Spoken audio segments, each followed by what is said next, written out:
విజయవాడలో నిన్నటి నుంచి ఎడతెరిపి లేకుండా కురుస్తున్న వర్షాలతో కృష్ణానది పరవళ్లు తొక్కుతుంది. ప్రకాశం బ్యారేజ్ వద్ద కృష్ణానదిని బీజేపీ ఏపీ రాష్ట్ర అధ్యక్షురాలు పురంధేశ్వరి పరిశీలించారు.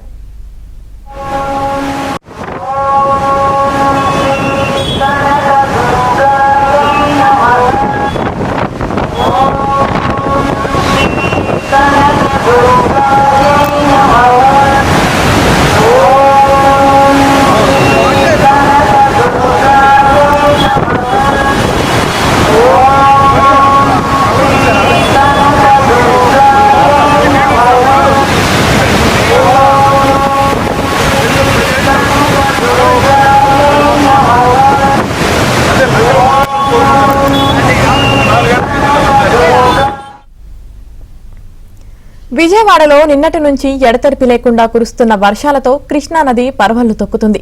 ప్రకాశం బ్యారేజ్ వద్ద కృష్ణానదిని బీజేపీ ఏపీ రాష్ట్ర అధ్యక్షురాలు పురంధేశ్వరి పరిశీలించారు.